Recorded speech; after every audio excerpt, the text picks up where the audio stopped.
படத்தோட ஹீரோயின் ஆனா, ஜாக்னு ஒரு சீரியல் கில்லர் கொலை பண்றத பார்த்துட்டு அங்கேருந்து தப்பிச்சு ஓடும்போது, தவறி பிரிட்ஜ்ல இருந்து கீழ விழுந்து, தலையில அடிபட்டு கோமா ஸ்டேஜுக்கு போயிடுறா. 7 நாள் கழிச்சு தான் இயல்பு நிலைக்கு திரும்புறா. தலையில அடிபட்டதுனால அவளுக்கு ஃபேஸ் பிளைண்ட்னஸ் வந்துடுச்சு.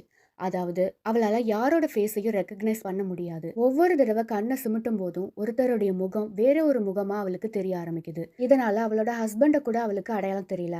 அவரோட டை கட்டுற ஸ்டைலை வச்சு தான் அவரை அடையாளம் கண்டுபிடிக்கிறா. ஆனாவை கொலை செய்ய நினைக்கிற சீரியல் கில்லர் ஜாக்கை போலீஸ் ஆஃபீஸர் சாம் கூட சேர்ந்து ஆனா கண்டுபிடிக்க நினைக்கிறா. ஒரு நாள் ஆனா தன்னோட கணவன் பிரேஸ்னு நினைச்சு வேற ஒரு நபரை பார்ட்டில வச்சு கிஸ் பண்ண அலோவ் பண்ணிடுறா.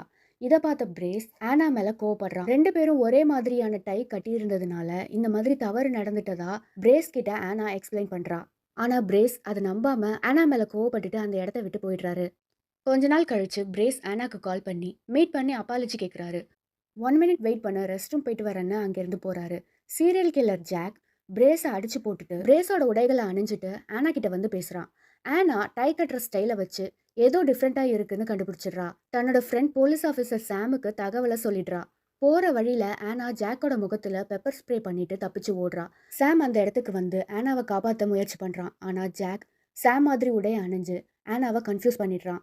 ஆனா கையில இருந்த துப்பாக்கி எடுத்து சீரியல் கில்லர் ஜாக்னு நினைச்சு தன்னோட ஃப்ரெண்டான போலீஸ் ஆஃபீஸர் சாமை ஷூட் பண்ணி கொன்னுடுறா. சாம் சாகிறதுக்கு முன்னாடி சீரியல் கில்லர் ஜாக்கை துப்பாக்கி வச்சு சுட்டு ஆனாவை காப்பாத்திடுறான்.